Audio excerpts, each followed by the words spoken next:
pada setiap diri itu pasti punya benih keilahian. Dan setiap jiwa esensinya adalah Tuhan itu sendiri.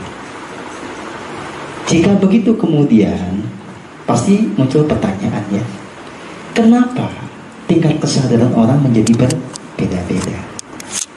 Jika Tuhan betul-betul ada di dalam diri kita dan bahwa setiap orang itu punya realitas keilahian di dalam dirinya, mengapa ada orang yang hidupnya menderita? Mengapa tidak semua orang itu menemukan kebahagiaan yang sesungguhnya? Ya. Nah, ini yang akan kita bahas bersama pada sesi kali ini. Ya. Begini, ya. Saat jiwa ini hidup dengan badan fisik, dia punya perangkat kesadaran ragawi, ya otaknya itu. Otak mendapatkan input data dari panca indera. Otak mengambil kesimpulan setelah menganalisa. Ya. Kita mengerti segala sesuatunya dengan otak kita. Ini yang kemudian disebut sebagai kesadaran ragawi. Ya. Saat kita menyadari diri kita siapa, namanya siapa, terlahir dari orang tua yang mana, ya, itu bentuk-bentuk kesadaran ragawi. Nah,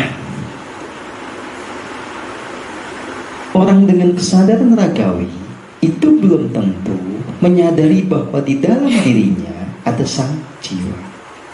Makanya secara faktual ada orang yang menyangkal keberadaan jiwa. Ya, bagi sebagian orang jiwa itu cuma ilusi.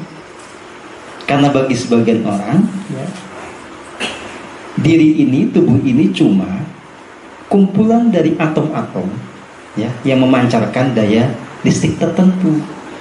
Dan kita ini hanya sekumpulan fenomena kimiawi. Ya, jiwa itu nggak ada bagi sebagian orang. Nah, kenapa ini terjadi? Sekali lagi, karena orang dengan kesadaran ragawinya itu bisa memilih untuk tidak terhubung dengan realitas keilahian di dalam dirinya. Ya. Lebih jelasnya begini, Bapak dan Ibu semua yang saya kasihi, ya. Di dalam diri kita ini kan ada keberadaan ilahi, ada Tuhan yang nyata yang kita sebut sebagai diri sejati atau Roh Kudus.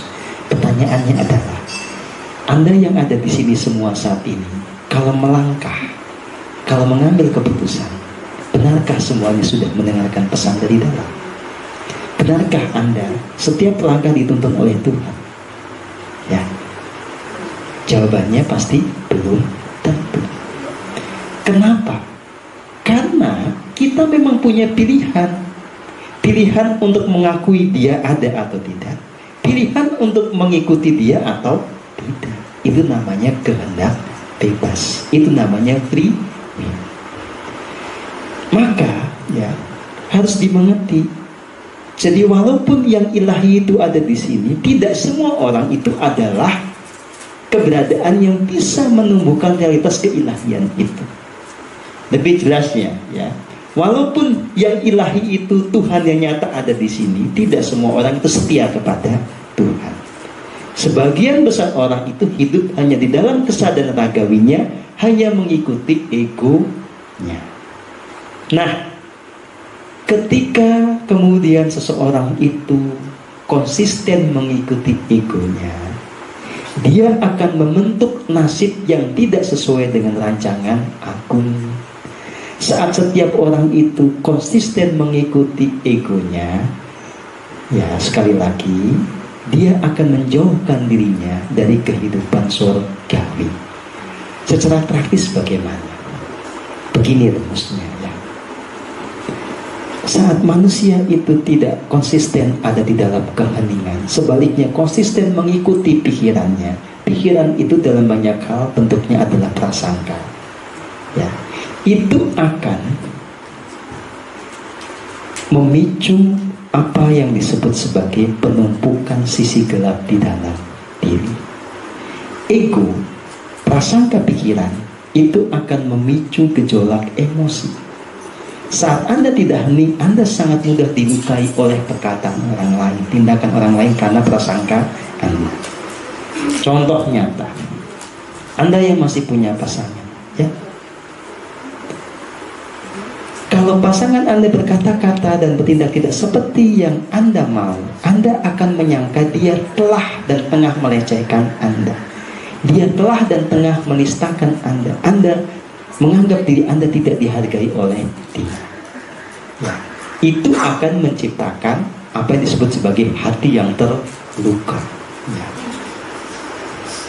Jadi lagu-lagunya Bettaria Sonata itu sebetulnya menggambarkan manusia dimensi 4, ya. Dikit-dikit terluka, dikit-dikit merasa dikhianati, itu dimensi 4. Ya. Sekali lagi, itu terjadi karena kita tidak masuk ke dalam keheningan, tetapi hanya hidup di dalam kesadaran raga. Kesadaran ragawi itu pasti penuh dengan prasangka. Oke, prasangka menimbulkan gejolak emosi. Gejolak emosi menjadi pangkal dari luka di dalam hati. Ya, selebihnya begini. Ego, pikiran yang tidak dikelola, tidak diselaraskan lewat keheningan, sebaliknya diikuti penuh, ya, dia terpisah dari kesejatian. Itu juga akan membuat di dalam diri kita ini yang tumbuh bukan benih keilahian, tetapi sebaliknya adalah keangkaran murkaan, ya, keserakahan, kesombongan, ya, semangat mau mengalahkan orang lain. Itu muncul dari mana? Muncul dari pikiran. Oke. Nah, ringkas cerita, ketika manusia itu selama puluhan tahun hidup di dalam kebiasaan demikian, itu pasti di dalam dirinya penuh dengan luka. Luka secara emosional yang kemudian kita sebut sebagai luka batin atau luka jiwa.